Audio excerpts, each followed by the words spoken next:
कि हम लोगों को मिसलीड नहीं करते हैं सर। हमने कभी 370 पे लोगों को मिसलीड नहीं किया और हम पार्लियामेंट के सामने खड़े नहीं हैं। हमने गवर्नमेंट से कभी नहीं कहा कि आप हमको 370 वापस दे दीजिए। हमने सीधा सुप्रीम कोर्ट का रुख किया है, जो हमारा एक कॉन्स्टिट्यूशनल राइट है, और उसकी सुनवाई जिस दिन होगी उस दिन सबको पता लग जाएगा कि सच क्या है और गलत क्या है। और हम एक्सपेक्ट करते हैं honourable supreme court will uphold the constitution of this country and give justice to the people of Jammu and Kashmir as enshrined in the constitution. इसके अलावा हम कोई बात नहीं कर रहे हैं। हमने कभी यह नहीं कहा कि हम मोदी साहब से वापस लेंगे, हमने कभी यह नहीं कहा कि हम पार्लियामेंट से लेंगे। और हमारे पास ये, जैसे आप कह रहे हैं कि ये कोई नारा आप नहीं देंगे उस चीज के लिए जो चीज आपके हाथ में ना हो। मैं इतना कहूं, इसमें एक बात, दो तीन बातें बहुत ही अहम है नोट करने के लिए। एक ये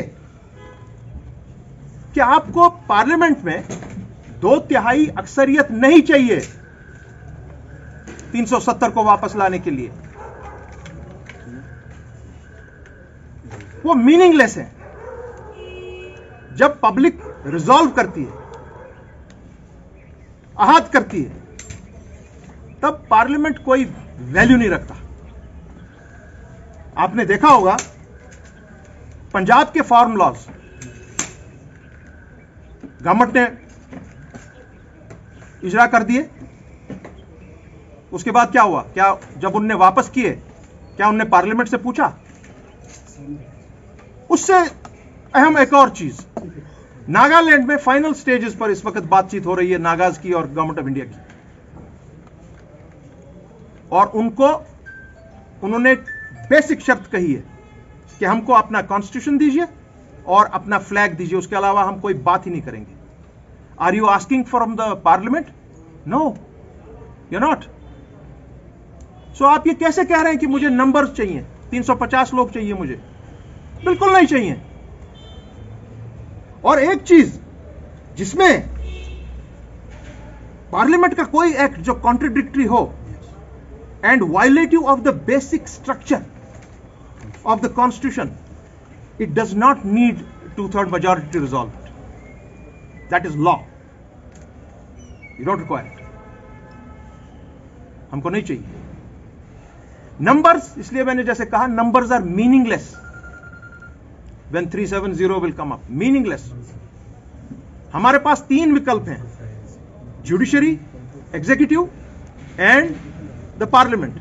We have taken the route that is given to me by the constitution of this country and we have gone there. और वहां करीब 23 एप्लीकेंट्स हैं।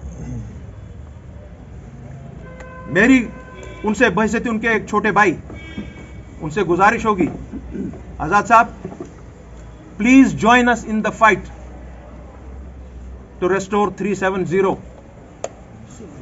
to its original shape, and please stand with the people of Jammu and Kashmir in the parliament with us.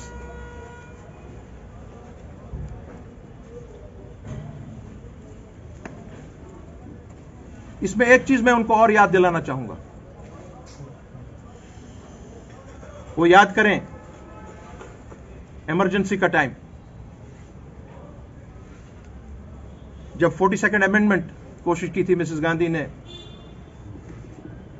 To get more powers through the constitution by disturbing the constitution. वो तो फिर history है। उसके बाद elections में क्या हुआ, हार हो गई, जेल हो गई। Don't forget that. Nobody is invincible. और जो आपने नंबर्स की बात कही है वो सही नहीं है। We don't require numbers. We don't require 350 people. और 370 आज भी कॉन्स्टिट्यूशन में उसी तरह दर्ज है जिस तरह 4 अगस्त 2019 को था। मरकजी सरकार ने, प्राइम मिनिस्टर ने, होम मिनिस्टर ने, दे टेम्पर्ड विद द कॉन्स्टिट्यूशन। उन्होंने तार तार कर दिया वो। सुप्रीम कोर्ट में जब ये सुनवाई होगी, उस पर उनके खिलाफ क्या कार्रवाई होगी वो सब जानेंगे। We are all awaiting the date from the supreme court of India, और अनकरीब ही एक हमगीर मुहिम शुरू की जाएगी उसके लिए for early hearing of this case. ये हमारा मानना है, और मैं उम्मीद रखता हूं अपने इज़्ज़त आज़ाद साहब से कि वो इन चीज़ों का नोट लेंगे, और जो कन्फ्यूजन क्रिएट हुआ है जम्मू कश्मीर में या पूरे मुल्क में, वो कन्फ्यूजन सही नहीं है। We don't require the numbers in the parliament for restoration of 370। Thank you.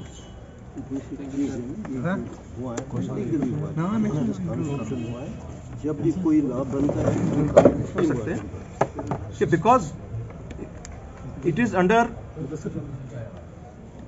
Judiciary, it's under the consideration of the supreme court. जो रीऑर्गेनाइजेशन एक्ट हुआ है 2019 का, इट्स चैलेंज्ड।